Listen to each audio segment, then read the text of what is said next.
E aí galera, boa noite a todos que estão presentes em nossa live. Professor Fernando, professor de matemática da equação certa aqui falando.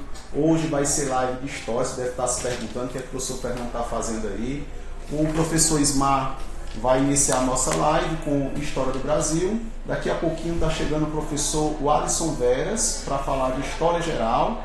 E essa sequência de lives que estão acontecendo essa semana vão se prolongar para a próxima semana com as disciplinas de matemática, física, química e biologia, ou seja, matemática e natureza para a semana que antecede o segundo dia de prova do Enem.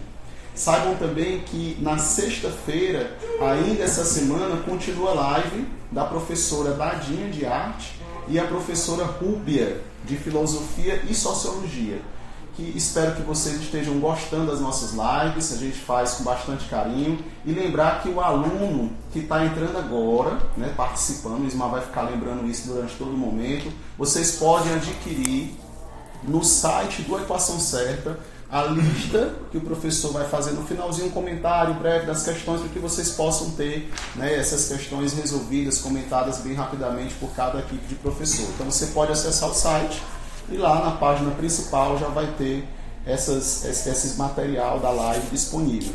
Inclusive já tem lá a da live de ontem também, que estava disponível, o professor Rômulo Arantes, professor de literatura, e o professor Elcio Aguiar de gramática está disponível essa live lá no site também, dos professores de linguagem da equação certa. E quando tiver filosofia, sociologia e arte na sexta-feira, também vai estar disponível essa lista de exercícios para que vocês possam acompanhar, treinar um pouquinho, receber aquela dica importante e já aplicar logo em seguida, para ser uma live produtiva, para que você realmente tenha a sensação de que você não perdeu o seu tempo, de que você teve um tempo em que você obteve conhecimento, e é isso que a Equação Certa deseja, fazendo essas lives nessa reta final. Lembrar que nós queremos parabenizar a todos os nossos alunos aprovados na Unovafap para Medicina. Foram 41 alunos, dos 10 primeiros lugares, 6 alunos do Equação Certa, então um resultado extraordinário que não nos surpreende, nos últimos vestibulares principais aqui que os nossos alunos costumam fazer, nossos equalindos e equalindas, nós sempre estamos com esses resultados fantásticos. E graças à nossa equipe de professores, que o professor Ismar faz parte, eu também, que a gente faz um trabalho para que o nosso aluno realmente tenha resultados satisfatórios, resultados entre os primeiros lugares de qualquer vestibular que seja realizado no país. Então deixo a palavra agora com o professor Ismar Tavares. Professor Ismar, bola é sua. Obrigado. Boa noite, pessoal. Satisfação enorme estar aqui com vocês. Daqui a pouco o meu amigo Alisson Veras vai estar presente. E quero bater esse papo com vocês, nessa noite aqui, para tirar algumas dúvidas, fazer alguns direcionamentos, para que todos nós possamos fazer uma prova domingo excelente, que essa prova realmente ela tenha a cara de vocês, coroando tudo que nós fizemos ao longo desse ano. Falar de História do Brasil para a prova do Enem deste ano é um desafio, porque nós sabemos que há uma nova perspectiva de governo, uma nova abordagem, e conforme algumas declarações do MEC, do ministro, nós estamos esperando uma prova mais conteudista. O aluno não pode deixar de lado aqueles conteúdos para que possa resolver as questões, inclusive as que têm uma tendência mais analítica, mas o conteúdo nesse momento vai ser de fundamental importância. Vamos lembrar aqui o período colonial, o período imperial e o período republicano. Vamos fugir de questões polêmicas, questões que envolvam uma certa discussão ideológica, que porventura possa colocar as questões do Enem num patamar de dúvida ou discussão. Então eu penso muito que a parte conteudista vai ser importante. Quando a gente fala de período colonial, não nos esqueçamos daquele primeiro momento, que a gente chama de período pré-colonial, que é a chegada dos portugueses aqui. E muito interessante que nós tenhamos em mente duas situações, a questão das grandes navegações e a chegada dos portugueses. Lembrar que, do ponto de vista conteudista, o aluno precisa conhecer as principais características do período pré-colonial. Quando ele chega aqui, os portugueses ao chegarem aqui, vão se deparar com comunidades indígenas que estavam num nível diferenciado de organização. não encontraram aqui um grupo de pessoas, de uma civilização, que tivessem no estágio de desenvolvimento comercial como os portugueses estavam naquele momento. Portanto, as principais características desse momento é encontrar civilizações em estágio diferenciado de desenvolvimento, que não tinham um desenvolvimento comercial e que, portanto, os portugueses não se interessam muito pelas terras recém-descobertas. Por quê? Lembrem-se que o foco maior estava no Oriente, né? As especiarias davam muito mais lucro. E o Brasil acaba sendo um entreposto comercial nessa empreitada marítima portuguesa. Bom, mas o que fazer aqui nesse período pré-colonial? A ideia era de que pelo menos alguma coisa pudesse ser explorada. E a riqueza nesse momento que os portugueses vão encontrar aqui é o Ibirapitã-Garabutã, famoso pau-brasil, que já era uma árvore conhecida, uma árvore asiática. Os alunos me perguntam como é que o pau-brasil já era comercializado desde a Baixa Idade Média, se os portugueses ainda não haviam chegado aqui. Olha, turma, eu insisto, né? A verdadeira árvore chamada pau-brasil é uma árvore asiática, e o que os portugueses encontraram aqui foi uma árvore semelhante, de nome chamada pelos índios de Ibirapitanga ou Arabutã. Portanto, eles vão chamar essa árvore também de pau-brasil. E aí, o que você pode esperar do ponto de vista mais conteudista desse momento do período pré-colonial? A mão de obra utilizada para a exploração desse produto. A mão de obra é indígena livre, ele não é escravizado, lembre-se disso. Fujam daquelas interpretações do tipo as trocas eram desiguais, o escambo. O escambo ocorreu entre a mão de obra indígena e o português, mas era com base na troca e ela não é desigual. O português dava certos produtos para os indígenas e que para ele aquele produto tinha valor. Então, o escambo é a palavra-chave para a gente falar de pau-brasil. E o estanco. O que é estanco? É o monopólio comercial. Não era qualquer pessoa que podia vir para o Brasil e explorar esse produto. Tinha que ter a autorização do rei. Isso ficou estabelecido pelo estanco real. Palavras-chave, portanto, do período pré-colonial. Escambo e estanco. E o esgotamento da madeira combina também com a ideia do declínio do comércio com o Oriente. E os portugueses, então, nesse momento, vão passar a se interessar em colonizar o Brasil. Aí vai dar início a uma etapa chamada período colonial, a montagem colonial brasileira. E do ponto de vista mais cultural, lembrar que essas populações indígenas não possuíam uma cultura homogênea, bem como dos africanos que virão para cá. Há uma diversidade étnica e cultural, são vários troncos linguísticos aqui no Brasil. Por favor, não pensemos, né, comunidades indígenas com uma homogeneidade cultural. Havia aqui entre os índios brasileiros, os indígenas, uma série de costumes diferenciados. Entre eles, por exemplo, alguns praticavam a antropofagia, outros não.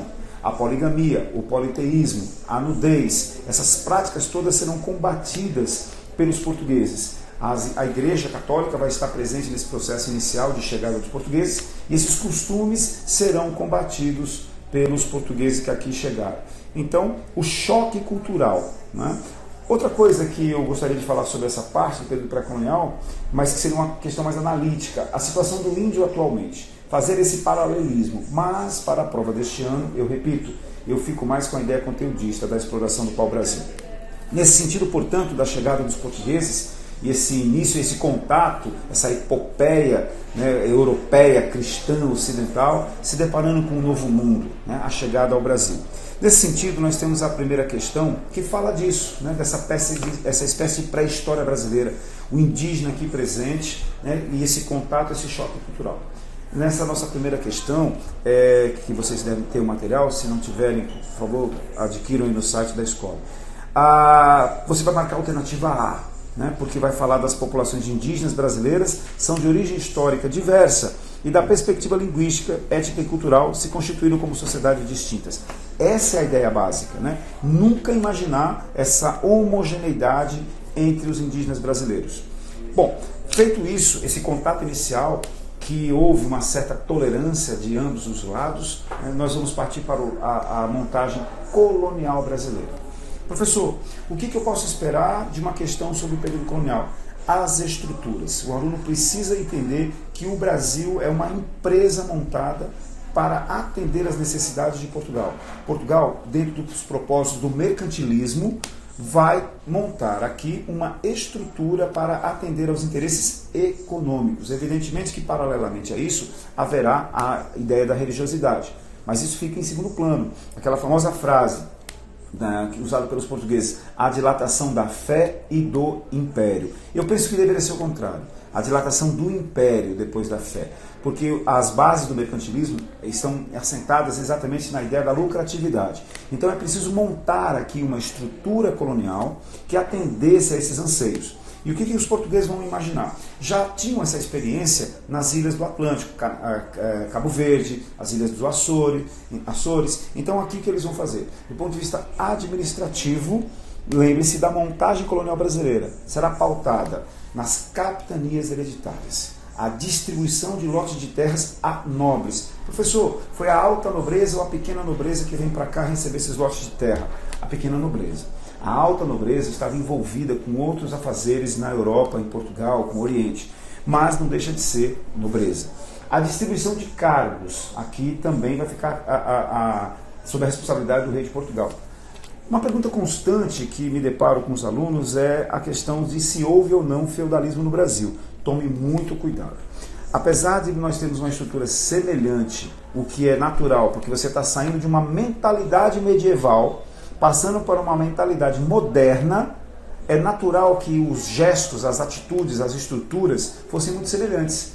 O ato de doar a terra a alguém, o ato de doar a terra a um nobre, mediante uma relação de suzerania e vassalagem, será praticado aqui no Brasil, mas com um detalhe importantíssimo.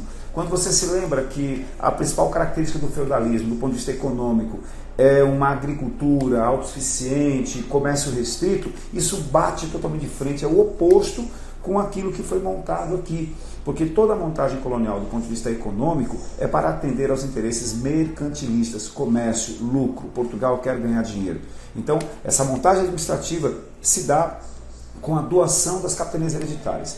Lembre-se que as capitanias não vão dar certo, né, por uma série de motivos, os ataques indígenas, a distância entre colônia e metrópole, e tudo isso vai dificultando os altos investimentos, isso tudo dificulta, e a coroa portuguesa vai precisar buscar uma nova alternativa. E nesse caso, a excessiva descentralização, cada donatário que aqui esteve estava se sentindo um novo rei. As capitanias hereditárias, elas eram maiores do que o próprio reino português. Portanto, faltava aqui uma pessoa que representasse a figura do rei. Por isso você tem a criação do governo geral. Detalhe extremamente importante, o governo geral não substitui o sistema de capitanias hereditárias. O governo geral ele vai complementar o sistema. Um corpo administrativo é enviado para cá. Eu tenho um governador geral, como se fosse hoje um presidente. Eu tenho um ouvidor-mor, que é o responsável pela justiça, ele vai ouvir as queixas da sociedade. O provedor-mor é o responsável pelas finanças, pelo direcionamento de investimentos. E o capitão-mor, né, que é a pessoa, o funcionário responsável pela defesa da colônia. Essa estrutura faz com que cidades sejam fundadas, mais engenhos sejam instalados, a chegada de mulheres, de animais domésticos, os jesuítas vão chegando aqui, a colônia começa a ganhar um corpo muito mais organizado. Então, depois das capitanias hereditárias, nós temos o governo geral.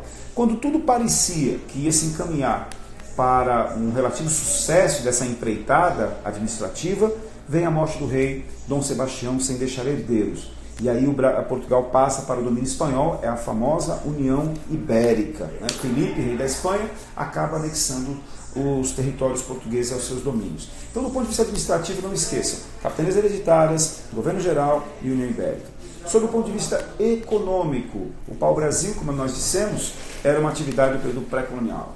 Recebendo aqui, nosso amigo Alisson Veras. Boa noite, professor. Boa noite, pessoal. Muitíssimo bem-vindo. Boa noite, meu amigo Nossa aí, um abraço a todos. Um abraço a todos vocês, queridos alunos que vão coroar, né, domingo, uma belíssima prova. Eu vou estar lá sentado do seu lado. Deixa um espaço na cadeira lá, deixa outro espaço para o professor Alisson, e a gente vai estar buzinando lá, lembrando, soprando na orelha de vocês tudo aquilo que nós discutimos, né, as principais informações, dicas para vocês realizarem realmente uma boa prova. Mestre Alisson, estou aqui terminando de falar das estruturas da montagem colonial brasileira, né? Acho que aqui, por causa do calor. Fechando essa questão da montagem econômica, né? O produto escolhido é a cana-de-açúcar, porque já havia uma experiência na produção, os árabes deixaram isso lá. Os árabes chegaram na Península Ibérica no ano 711, só vão ser expulsos de lá em 1492. Os caras ficaram lá, gente, mais de 700 anos. Então imagine a quantidade de estruturas muçulmanas, mouras, deixadas na Península Ibérica que vão ser transportadas para cá. O açúcar, o arroz, a laranja, o pêssego, o café, uma série de situações de atividades que os portugueses aprenderam com os muçulmanos e vão transportar para o Brasil. Então o açúcar foi escolhido por isso. Era uma atividade em expansão, extremamente lucrativa, os portugueses tinham experiência na produção e, é claro, o clima e o solo no Brasil são favoráveis. O sistema de produção é o plantation, né? Que a gente gosta de brincar em sala de aula, criando aquele bizu do leme, do latifúndio, da escravidão, da monocultura e da exportação. E a unidade produtora é exatamente o engenho. Nós temos dois tipos de engenho no Brasil. O engenho de trapiche, que é movido pela tração animal, olha a dicasinha bobinha aí, ó, tração animal, trapiche, e o engenho real, que é o engenho movido pelas águas dos rios. Engenho real, água dos rios. Engenho de trapiche, engenho de tração animal. O engenho real ele é pouco usado no Brasil, onde toda aquela engenhoca é colocada na beira de um rio e a força das águas é que fazia movimentar todo o aparelho de produção de açúcar. Então o engenho de trapiche é o mais utilizado. E do ponto de vista social, que vocês precisam ter essa noção, né, da montagem colonial brasileira, respeitando esse aspecto mais social.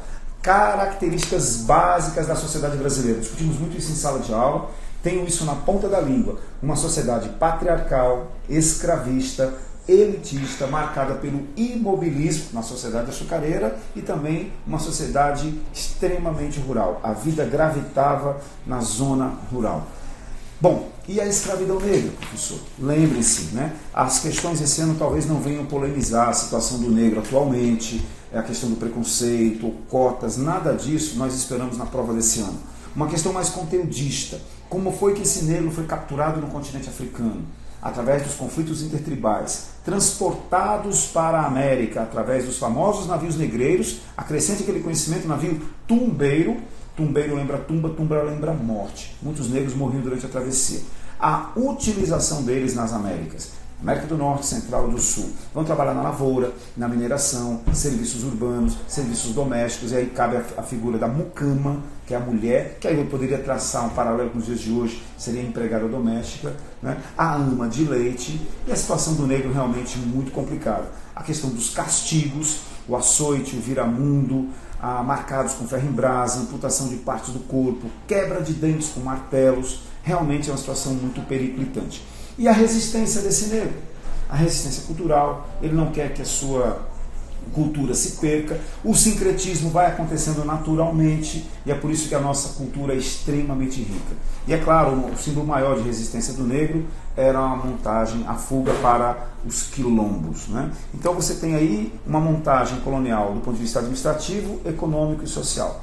A religiosidade é outro ponto importante, fica a cargo dos jesuítas, né? A cargo dos jesuítas que vêm aqui para proteger o indígena, permitir a escravidão negra e catequizar, portanto, esse indígena e educar os filhos dos colonos. Uma ação que ficou a cargo da Companhia de Jesus, criada no início do século XVI por Santo Inácio de Loyola, e com isso os jesuítas têm um papel fundamental na colonização brasileira. E a nossa religiosidade, um catolicismo rústico, um catolicismo popular que tem elementos da cultura indígena e da cultura africana.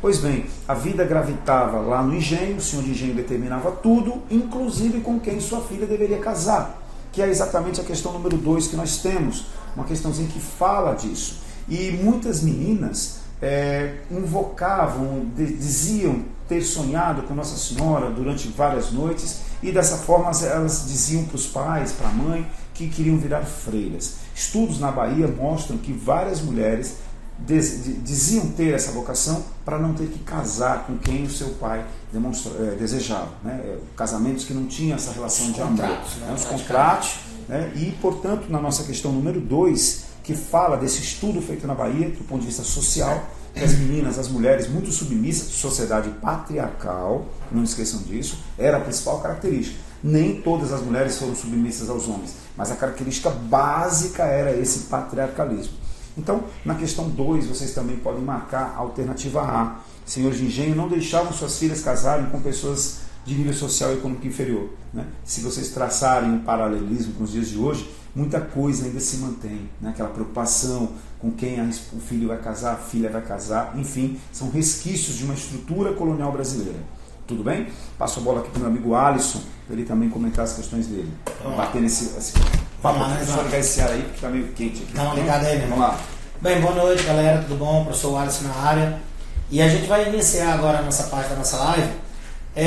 Escolhi 5 temas do Enem aí importantes para que a gente dê uma varredura nessa parte da história e a gente possa, de alguma maneira, tentar fazer com que vocês relembrem tudo que foi passado para vocês em sala de aula e que essas lembranças elas possam ajudar vocês de alguma maneira na hora que vocês forem fazer a prova do Enem, que está chegando, né, Ismar? Sim, lá no domingo, todos nós estamos aqui torcendo por vocês. E aí a gente vai trabalhar, no caso da minha parte, o Ismar trabalhou a questão de número 1 e número 2, né, Ismar? Sim. Eu vou trabalhar 2 na sequência agora, você me permite? Vai lá. Questão de número 6, questão de número 7. E são 2 questões muito dentro de um panorama que o Ismar já trabalhou. Por quê? O Ismar estava trabalhando essa questão do sistema colonial, questão de direitos sociais, escravidão, a questão feminino, patriarcalismo, cidadania. Então, é um contexto bem abordado na prova do Enem que a gente vai continuar trabalhando agora, só que de maneira geral. E a gente vai trabalhar a questão de número 6. Vou ler aqui o textinho da questão 6 para a gente poder mostrar para vocês como é que ela vai funcionar. Mas, já que estamos a examinar qual é a Constituição Política Perfeita, sendo essa Constituição a que mais contribuiu para a felicidade da cidade, os cidadãos não devem exercer as artes mecânicas, nem as profissões mercantis, porque este gênero de vida tem qualquer coisa de vil e é contrário à virtude. É preciso mesmo, para que sejam verdadeiros cidadãos, que eles não se façam lavradores, porque o descanso lhe é necessário para fazer nascer a virtude em sua alma e para executar os deveres civis. A partir da citação acima de seus conhecimentos sobre a estrutura sociopolítica da Grécia Antiga, inferimos que... Vamos analisar aqui uma coisa interessante para vocês. Qual é? Questão de cidadania. Prestem atenção, porque é uma das coisas muito importantes que a gente tem no Enem, essa ideia de cidadania. E dentro desse contexto de cidadania, a primeira sociedade que trabalhou de fato com esse contexto de cidadania foi a sociedade grega. E quando você olha a Grécia, você vai ter várias formas de cidadania. Como, por exemplo, você vai ter a cidadania do sangue, que é o que, por exemplo, a gente tem em Esparta. Se você é filho de espartano, você já é um cidadão. Você tem a cidadania que é estabelecida a partir de quê? A partir do latifúndio. Então é um sistema aristocrático, onde latifundiários, por terem a terra, eles se tornam cidadãos. E Atenas inova. Qual é a inovação de Atenas? Sai de uma aristocracia, de uma cidadania pautada na terra, para uma cidadania que vai ser pautada na renda. Eupátridas, demiurgos se transformam em cidadãos. Só que isso provocou muito conflito social, porque os grupos menos abastados também queriam direitos civis e políticos. Por conta disso, a gente vai ter um golpe em Atenas e o tal de Clístenes, o grande introdutor do sistema democrático, vai começar a reestruturar o que significa a palavra democracia. Galerinha, a palavra democracia, quando vocês forem usar em redações ou quando vocês forem fazer questões do Enem, vocês tomem cuidado, porque hoje a gente pode usar o termo democracia com a expressão governo do povo, governo de todos. Por quê? Porque a nossa democracia ela tende a ser inclusiva, né, Ismar? Sim. A Constituição de 88, ela busca exatamente fazer com que todos os grupos sociais indistintamente sejam considerados, né, cidadãos. Então hoje a nossa democracia é inclusiva. Mas quando você vai para a democracia grega, você não pode chamar ela de governo do povo, governo de todos. Por quê? Porque a palavra democracia, no que ela representa, ela significa o quê? Governo de cidadãos. E na Grécia, mais especificamente, trabalhando a cidade-estado de Atenas, que é o foco da questão, nem todo mundo era cidadão, né? Porque existem alguns critérios. Eu sempre falo em sala de aula que para você ser um cidadão em Atenas, a democracia ateniense, ela gira em torno de um tripé. Qual é o tripé?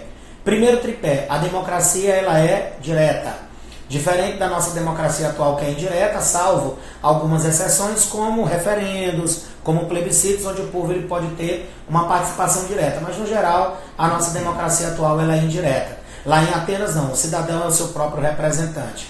Além dela ser direta, ela é uma democracia que é restrita ou então ela é excludente. Você pode usar qualquer uma dessas denominações. E, professor, por que ela é restrita? Porque ela é excludente. Porque são homens de 18 anos, nascidos em Atenas e filho de pai e mãe ateniense. São os 5 grandes critérios que fazem dele. Só repetindo, que deu um certo problema aqui na tela, mas deu certinho agora.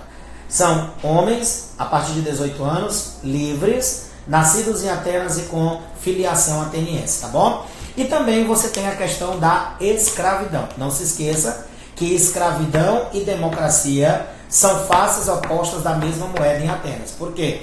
Sem a escravidão era impossível ter a democracia. Por quê? Qual é a função do cidadão em Atenas? Única e exclusivamente a política, o pensar. Não é à toa que a filosofia se desenvolve lá pelo debate político e pelo desenvolvimento das ideias. Então, se o político, o cidadão, ele tem a função de pensar, alguém vai ter que fazer os trabalhos manuais. E esses trabalhos manuais serão feitos pelos escravos. Lembrando que em Atenas você vai ter 2 tipos de escravidão, dívida e guerra, mas no período da democracia, a escravidão ela é exclusivamente de guerra, tá bom?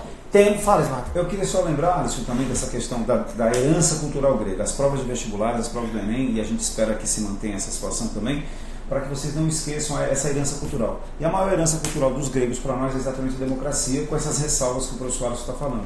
Mas também tem uma parte também interessante, Alisson, a questão da filosofia e do teatro. Sim, né? as Olimpíadas.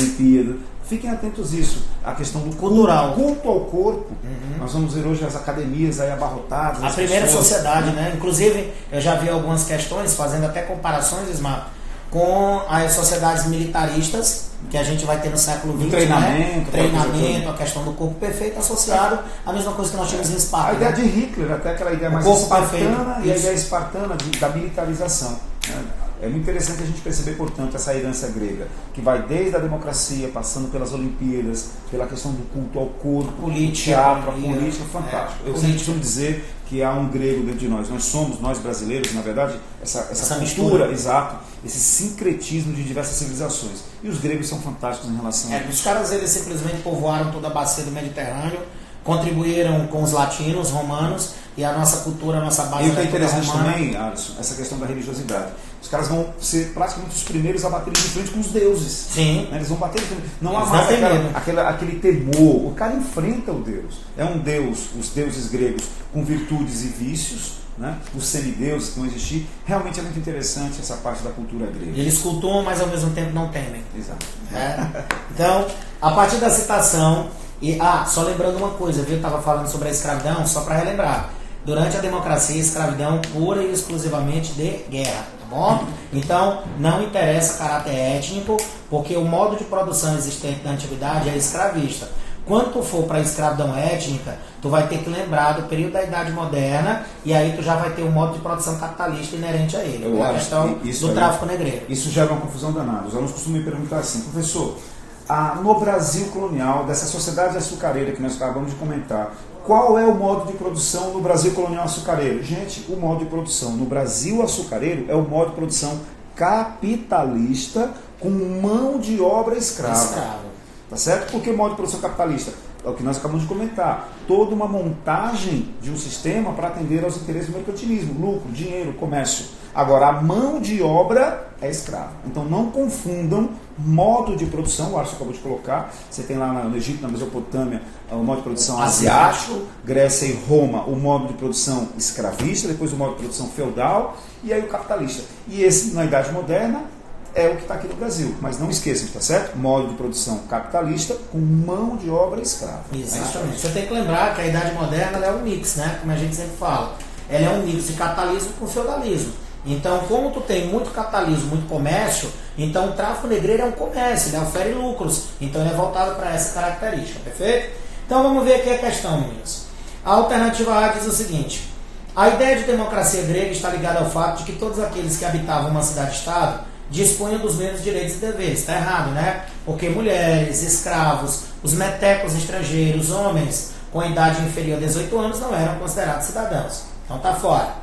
A cidadania era uma forma de distinção social, concordo, porque nem todos os habitantes de uma cidade eram considerados cidadãos. Estrangeiros e mulheres, por exemplo, não dispunham dos direitos de cidadania e não tinham direito a voto nas assembleias. Era o que, por exemplo, acontecia em Atenas, onde aproximadamente cerca de 10 a 12% da sociedade é que gozavam do direito de cidadania. Alternativa letra B, bem interessante. Letra C, as profissões mercantis eram desencorajadas devido à supremacia da Igreja Católica. Aí não, bebê, por quê? Igreja Católica surge dentro do mundo romano, certo? A partir do século IV, com a criação do Edito de Milão, que gerou a liberdade e depois com o Concílio de Nicéia, que cria a instituição religiosa, e lá com Constantino, com Teodósio, em Tessalônica, é que de fato a gente vai ter a oficialização do sistema. Então, sempre que se falar de Igreja Católica, a cabeça de vocês tem que começar a funcionar a partir do final do Império Romano, século IV, com Constantino e com oficializar o catolicismo como religião oficial. Perfeito? Então a letra C está fora. Letra D, todos os homens que habitavam uma cidade eram considerados cidadãos. Aí não, né? Porque existem os casos. Você tinha que ser homem, livre, nascido. Então já tem um distrator aí que de cara você não perde tempo. Letra E, a ideia de cidadania descrita por Aristóteles é considerada ainda hoje um ideal, uma vez que ela é plenamente inclusiva e qualifica de forma igualitária todos os trabalhos e profissões. Cara, a cidadania grega ela não pode ser considerada dessa maneira, né? Porque a cidadania grega ela não é inclusiva, ela é o quê? Restritiva. Então, por isso que você não marca a alternativa letra E, a alternativa correta letra B de bonitinha. Então, passada limpa aí a questão número 6 sobre Grécia, vamos continuar falando sobre critérios social. E agora a gente vai tratar de iluminismo. Galerinha, os últimos Enems eles têm trabalhado muito questão teórica, conceitos. Então é sempre importante vocês darem uma olhada nesses filósofos, sociólogos que a gente tem da Idade Moderna e da Contemporânea. Então vocês atentem-se para aqueles teóricos da Idade Moderna, dando ênfase principalmente a Hobbes e a Maquiavel, e na transição ali da Idade Moderna para a Contemporânea, cuidado com os teóricos iluministas, tá? Locke, contratualista, assim como Hobbes, que era absolutista, certo? Você tem quem também Voltaire, com seu despotismo esclarecido. Você vai ter Jean-Jacques Rousseau, com suas críticas à monarquia e à estrutura da propriedade privada. Então você dá uma noção, um panorama sobre aqueles caras. E é exatamente sobre um dos mais importantes teóricos do iluminismo, que é a questão de número 7 ela está tratando. Jean-Jacques Rousseau. Fale. Dentro dessa ideia dessa nossa live aqui também, o aluno ter essa capacidade de fazer a relação com a história do Brasil. Onde, em que momento essas ideias iluministas vão estar chegando aqui? Muitos filhos da elite mineira, eles vão estudar na Europa. Né? E França, lá eles vão entrar em contato com essas ideias iluministas e vão trazer para o Brasil. E dentro desse contexto que o professor está colocando, não esqueçam, pessoal, dos dois grandes movimentos separatistas. As rebeliões coloniais no Brasil, né, elas são classificadas em nativistas e separatistas. Aquelas nativistas para resolver problemas locais, questionar uma lei, um imposto, um governante, mas que não havia o interesse de se separar da metrópole. Agora, essas ideias iluministas aqui vão encontrar um campo muito fértil na região das Minas Gerais e na Bahia. Porque ela vem com um propósito social, daquela ideia de liberdade, igualdade e fraternidade. Então, no Brasil, essas ideias iluministas que o professor Soares está comentando vão encontrar esse campo fértil. Né? Nos mineiros, sufocados por tantas dívidas, questionando o sistema metropolitano opressivo, e na Bahia também, de cunho mais social. Inconfidência Mineira, Conjuração Baiana. Ambos movimentos influenciadas pelas ideias do iluminismo. Toma cuidado com aquela velha jogadinha. Não foi a Revolução Francesa que influenciou a Inconfidência Mineira. A Inconfidência Mineira teria acontecido antes, mas os ideais estão lá presentes, né? Liberdade, igualdade, fraternidade. E essas ideias do iluminismo chegam ao Brasil, e além de chegar ao Brasil, também chegam a outras regiões aqui da América, né? Como, por exemplo, o primeiro grande movimento de ruptura colonial, que foi a independência das 13 colônias, vulgarmente chamada pelo nome de independência dos Estados Unidos, que inclusive é um dos motivadores da Conjuração Mineira, né? É um dos influenciadores pela ideia de liberalismo, aquela questão elitista do movimento americano, que vai ser muito difundida dentro da Conjuração Mineira. E, além do processo de independência das 13 colônias, houve também uma região na América onde prematuramente essa questão da escravidão ela foi muito bem debatida, que foi a questão social, como você falou, Ismael, que foi no Haiti. Certo? O Haiti, que era uma colônia francesa, uma colônia de produção de açúcar, então obrigatoriamente, pelas características do período, o modelo era plantation. O Ismael falou agora há pouco a estrutura do Leme, então obrigatoriamente tinha que utilizar negros africanos que estavam sendo escravizados, e a gente vai ter um impacto muito forte dentro do Haiti. Não é à toa, Ismael, que eu acho que você várias vezes já deve ter dito isso, que quando da independência do Brasil, os grupos elitistas, o que era que eles diziam? que era interessante evitar um processo de haitianização. Eles usavam muito o termo o medo negro de almas brancas, né? Porque havia realmente um temor que aquelas ideias do Haiti viessem para essas regiões. Principalmente na região nordestina, muitos negros. Salvador, tinham certos limites, né? O nosso liberalismo, ele tinha certas limitações. Ele era o liberalismo até chegar perto da senzala, né? A da senzala desaparecia. Mas é o seguinte, tem uma coisa importante, já que a gente falou da Revolução Francesa, que vai influenciar diretamente aqui a conjuração baiana no Brasil, mais precisamente a parte jacobina, aquela parte que é comandada lá na França por Marat e principalmente por Robespierre. É exatamente essa fase jacobina que vai influenciar a conjuração baiana, que ela vai ter um destaque dentro da Revolução Haitiana. Por quê? Porque quando o nosso queridíssimo Robespierre assumiu o poder, o Robespierre ele é o cara que vai introduzir uma série de medidas de caráter social na França. Ou seja, o Robespierre ele é o auge do terror, é o momento onde a guilhotina mais funciona na França, mas ele não é só guilhotina e morte, não. Se liga nisso. A era do terror é muito importante, mas ao mesmo tempo é o momento social da Revolução Francesa. É o momento que nasce uma república democrática embasada nas teorias de Rousseau. É o momento que um sistema de voto censitário é transformado em um sufrágio universal, sempre sufrágio universal masculino, que fique bem claro, certo? E é o momento que há um debate muito forte dentro do continente europeu com relação à escravidão, né, Ismael? Porque existem dois grupos que em todo o mundo se dividiu. Quais são esses grupos? Aqueles que querem acabar primeiramente com o tráfico negreiro, porque achavam que o tráfico de pessoas era algo irreal, certo? E haviam aqueles grupos que não queriam apenas acabar com o tráfico negreiro, queriam acabar com o tráfico negreiro e com a escravidão. Então, esse debate, ele pode ser visto no Brasil. Então, tal que o que foi que aconteceu primeiro no Brasil? Acabou-se com o tráfico negreiro para posteriormente se encerrar com a escravidão. Eu tenho falado muito disso. Eu não sei porquê, pessoal, fiquem muito atentos a essa discussão. Lei Eusébio de Queiroz, fim do tráfico negreiro, 1850. Já no ano seguinte, 51, há uma queda drástica na entrada de negros no Brasil. E aí a Lei Eusébio de Queiroz ela vai muito nessa linha de raciocínio que o professor Alisson está colocando. Certo? Então, para você ver, nos Estados Unidos a gente teve um debate muito forte sobre isso, porque vocês devem lembrar que os americanos, né, as 13 colônias se tornaram livres, formaram a nação americana, mas lá a escravidão ela foi mantida para agradar os produtores do sul, os produtores de algodão, né? E lá nos Estados Unidos, Ismar, foram criadas organizações por latifundiários ou então por burgueses, principalmente burgueses, nos Estados Unidos, e que esses burgueses, vocês sabem o que eles faziam? Eles tinham uma ideia. Qual é a ideia? De que havia uma questão. Os negros, eles merecem ser livres, mas eles não podem ficar nos Estados Unidos. Por quê? A ideia de que eles são inferiores. Certo? Inclusive, Abraham Lincoln era um desses defensores. O cara que vai ser o responsável pela 13ª e pela 14ª emenda nos Estados Unidos, que vai acabar com a escravidão, ele era defensor da libertação dos escravos, mas do retorno desses escravos para a África.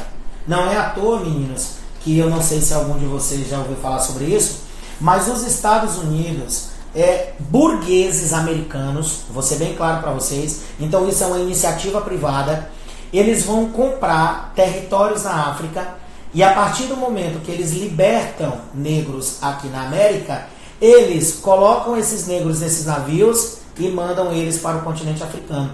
Inclusive, um dos países que vai ser formado na África e que é de origem americana é a tal da Libéria. A Libéria, olha, Libéria, te lembra o quê? Liberdade, que é uma das características americanas. E o interessante é que os Estados Unidos, eles foram mandados para a Libéria. Ou seja, olha a ideia dos americanos. Eles são os negros, então eles vão voltar para a África, como se todo negro fosse igual.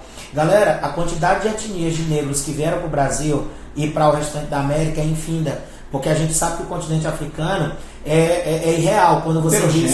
É irreal quando você usa aquela ideia, aquele senso comum, né, Ismar? Todo negro é igual. É um absurdo esse raciocínio, porque eles podem ter melanina no corpo, mas eles são etnicamente diferentes. A mesma coisa se dá com a nação indígena, que a gente acabou de comentar. Isso. A diversidade cultural, étnica aqui é gigantesca. E aí o que acontece? pensando eles que voltarem os negros para a África resolveriam o problema, eles vão gerar um problema. Por quê? Esses negros que vêm aqui para a América, eles passam por processo de conversão religiosa, né? E lá nos Estados Unidos também não foi diferente. Então muitos negros, eles não tinham mais as suas religiões matizes, eles tinham quais? A religião do branco. Então muitos negros que foram para a África, eles falavam inglês e simplesmente tinham o protestantismo como religião.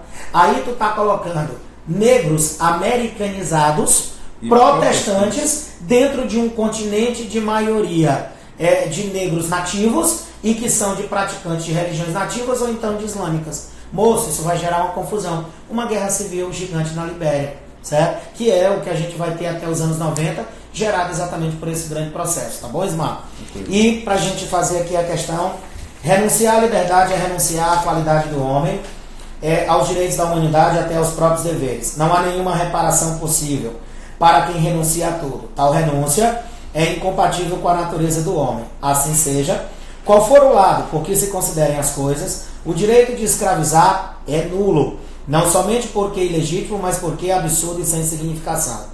As palavras escravidão e direito, olha aí, irmão, são contraditórias. Excluem-se mutuamente. Se você é escravo, você não tem direitos. Se você tem direito, obrigatoriamente você não é escravo. Então não pode ser colocado na mesma linha. O livro O Contrato Social, escrito por Rousseau, é lançado em 1762 e apresenta ideias que confluem com as lutas pela liberdade, igualdade e fraternidade, conhecido lema da Revolução Francesa. E com base na citação de Rousseau, olha a letra A. Um dos princípios da Revolução Francesa, a igualdade, está previsto na Declaração dos Direitos do Homem e do Cidadão e, por este motivo, a partir de 1791, a escravidão em todas as suas formas foi abolida e jamais restabelecida nas colônias francesas. É falso, porque Robespierre retira a escravidão, mas com a morte de Robespierre ela retorna na França, tá bom? Nas colônias francesas. Letra B. Ainda que o posicionamento dos revolucionários fosse homogêneo, o que foi que eu acabei de dizer? Que as ideias sobre o fim da escravidão elas eram distoantes. Alguns queriam apenas o fim do tráfico, outros queriam o extermínio total. A defesa da liberdade e as lutas pelo fim da escravidão eram pautas bastante cômodas. Era não, né, Ismar? Então, tal que na Conjuração Mineira a gente teve esse debate, né? Sim. E esse debate ele simplesmente foi defenestrado por aquela elite. Lá na Conjuração Baiana também, o movimento com conotação social, que no início teve inclusive o apoio de uma certa elite, depois sim, ela sai. A loja maçônica, Cavaleiros da Luz, participa também ativamente. Né? Bruno Cipriano Barato, meu parente, né? Estava participando, só avisando, gol do Palmeiras, viu? 1-0. Valeu, não tem mundial. Valeu, Dombizada, mas vamos para cima.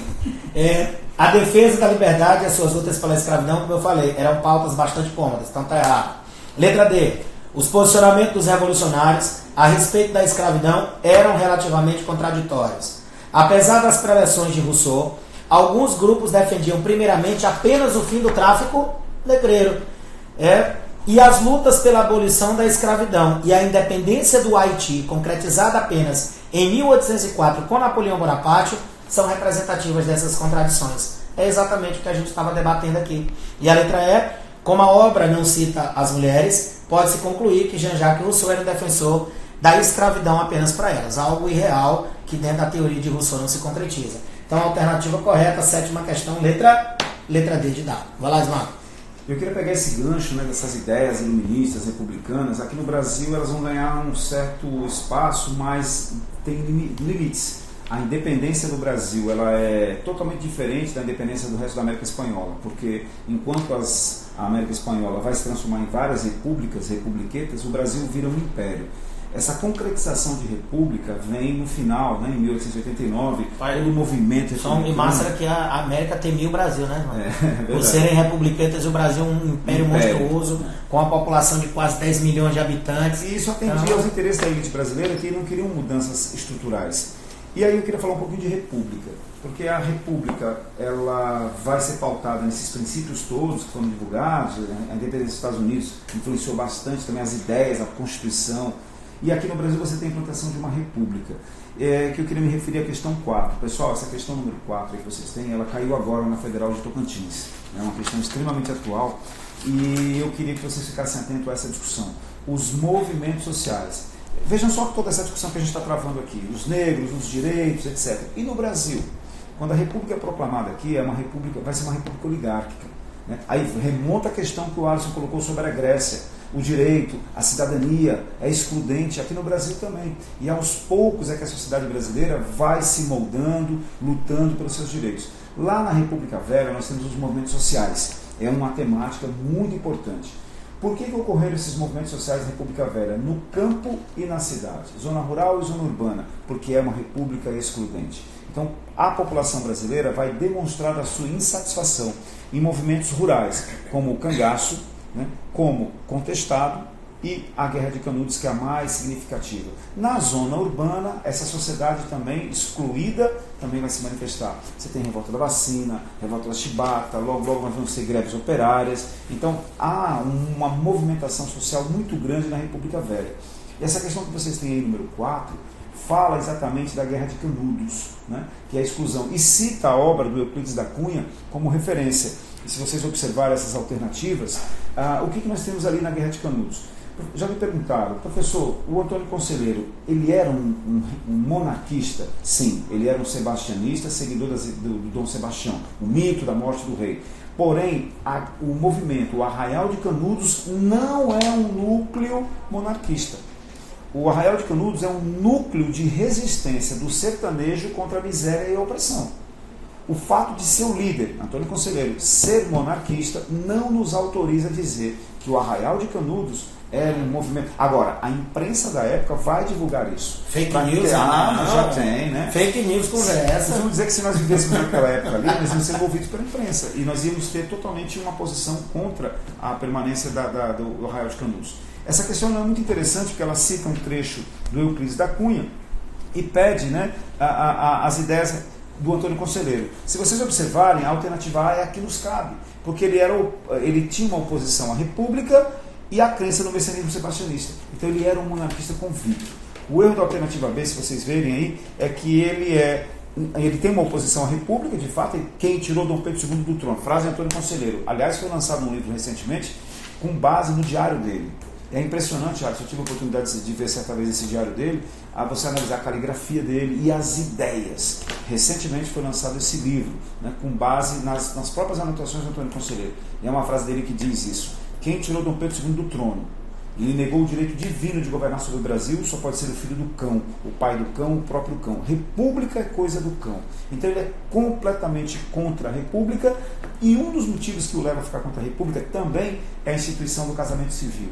Ele acha que essa coisa de casamento tem que ser religioso. E a alternativa B diz que ele lutava pelo casamento civil. Não, ele é contra o casamento civil. A alternativa C fala que a opção política pela República. A opção política dele é a monarquia. E de dado, a associação entre as leis de Deus e as leis da República. Ele abomina as leis da República. Ele fomentava a ideia de que ninguém deveria pagar impostos. Por que pagar impostos para uma república que não nos devolve isso em forma de benefício? Um discurso atual. Por que nós vamos pagar impostos? O Chile está bem para mostrar, né? O Chile. Então, essa questão 4, pessoal, extremamente atual, fala da exclusão de uma grande parcela da sociedade dos benefícios que a República havia prometido. Questão número 4, depois eu vou lá para a terceira, que fala sobre Getúlio Vargas. Questão número 4, senhores, pode marcar a letrinha A. Né? Eles mandaram uma mensagem aqui para o meu WhatsApp, perguntando para você, é uma pergunta simples, qual a diferença entre a revolta do contestado Canudos para do Juazeiro? É tranquila.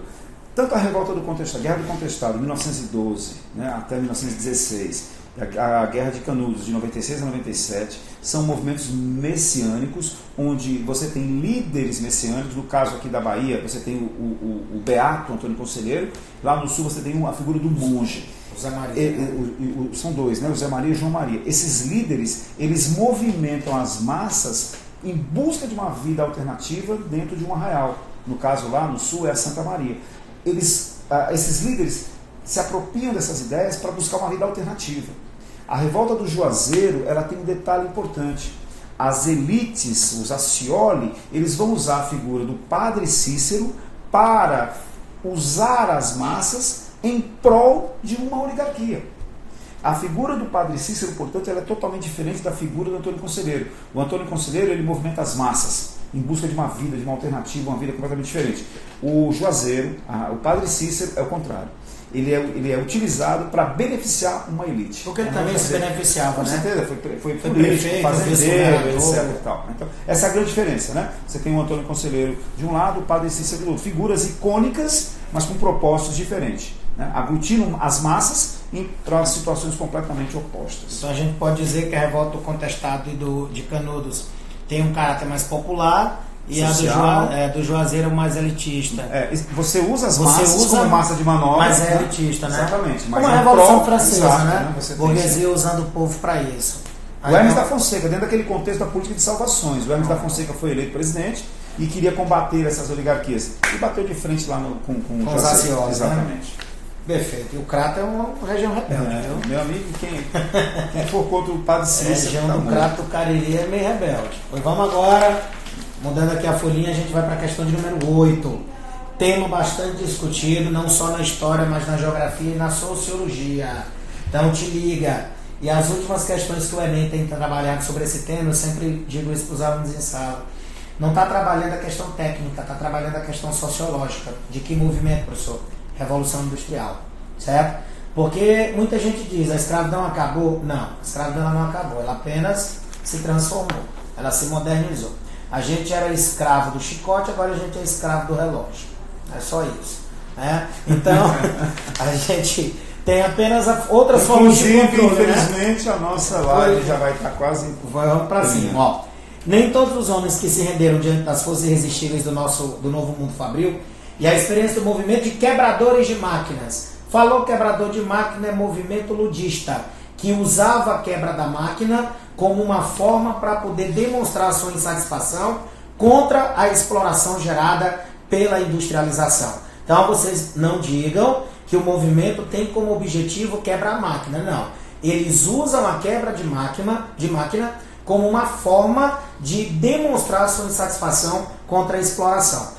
Esse movimento é chamado com o nome de movimento ludista, e tu tem um outro movimento que é mais organizado, feito pelos sindicatos britânicos, que vai ser o movimento cartista, certo? Desses dois movimentos, os dois fracassam, mas o movimento cartista a longo prazo, ele vai ser importante porque as ideias que ele defendia serão colocadas em prática na Inglaterra, como leis trabalhistas e direitos políticos, perfeito? Mas aqui ele está falando sobre o movimento de quebradores de máquinas. Então, para ser mais simples e mais rápido, de acordo com o texto, os movimentos de quebradores de máquinas, então bota aí, menino, ludismo, na Inglaterra do final do século XVIII e início do século XIX, expunham o quê? Letra A rápida eficácia de sindicato, está errado, falou de sindicato é cartismo. Representa uma reação diante da ordem da disciplinação do trabalho facilitado pelo emprego das máquinas na produção fabril. Alternativa correta. Indica o aprimoramento. Se tivesse aprimoramento, precisava ter revolta. Revela a ingenuidade. Não, se eu estou lutando pelos meus direitos, eu estou sendo consciente, né? Simboliza a rebeldia da maioria dos trabalhadores envolvidos com partidos e agrupamentos políticos de inspiração marxista. Não. Movimento ludista não tem ligação com partido político, perfeito? E marxismo também não, porque o marxismo só é uma ideia que vai surgir na Europa a partir do ano de 1848. Vai lá, Ismar. Gente, eu queria que vocês observassem a nossa questão número 3 sobre A e B, Era Vargas. Era Vargas está sempre presente nos vestibulares, não esqueçam disso.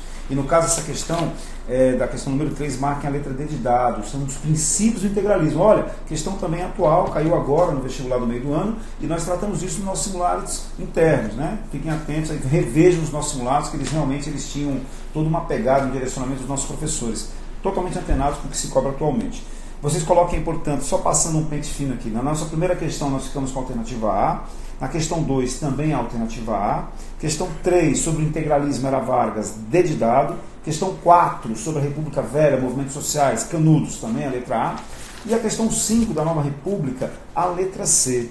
Meu amigo Alisson, um gabarito aí de mais alguma questão? Pra gente questão 9 e questão 10, que são minhas duas últimas. Questão 9, que é sobre a Revolução Russa, questão que caiu na UEMA, né, que a gente sempre trabalha em sala de aula, os grandes movimentos socialistas do século XX, e que a Revolução Russa vai ser o mais formidável desses. É a alternativa correta, letra B de bola, falando da crítica da Rosa Luxemburgo sobre o movimento que simplesmente sepulta as ideias marxistas, criando um estado totalitário de opressão. Então, nona questão, alternativa letra B. E a 10ª questão, uma questão que a gente sempre encontra comumente nos nos vestibulares, falando de uma das coisas mais importantes que a gente tem antes da Segunda Guerra Mundial, que é o Tratado de Não Agressão, o Pacto Ribbentrop-Molotov, o Pacto Germano-Soviético, que é o casamento perfeito entre Hitler e Stalin para que o Hitler pudesse começar a Segunda Guerra Mundial. 10ª questão alternativa, letra A. Só para corroborar, passando o pente fino aqui. Questão de número 6, letra B de bola. Questão de número 7, letra D de dado. Questão de número 8, letra B de bola. Questão de número 9, letra B de bola. E questão de número 10, letra A de aprovados. Gente, eu queria aqui, em nome da equipe de humanas, de história, do Equação Certa, parabenizar também, né, os nossos 41 alunos aprovados para medicina na Nova FAP. E dos 10 primeiros colocados, 6 fizeram aqui, são alunos nossos da Equação Certa. Vocês estão então de parabéns e eu tenho certeza também que isso vai ser refletido na prova do Enem. Fica aqui o meu abraço, né, o desejo que a todos vocês façam realmente uma prova, lembrando de todas as discussões que nós travamos ao longo desse ano, um ano maravilhoso, um ano fantástico, e que vocês tenham realmente a segurança, porque tudo aquilo que foi discutido em sala de aula, de forma extremamente proveitosa, vai ser coroado com a prova de domingo. Todo sucesso, boa prova no domingo. Saibam que vocês estão preparados, o aluno da Equação Certa, que durante todo esse ano teve um ensino completo na área de humanas, exatas, mas focando principalmente para a nossa área de história. Eu e o Ismar, a gente trabalhou os conceitos mais importantes, tudo aquilo que de fato é direcionado para que vocês possam se dar muito bem no Enem. Então, a gente deseja de todo o coração que no domingo que vem vocês consigam colocar em prática os ensinamentos que foram lhes repassados e que vocês tenham um grande sucesso. Parabéns, pessoal, e grande abraço. Grande abraço, valeu!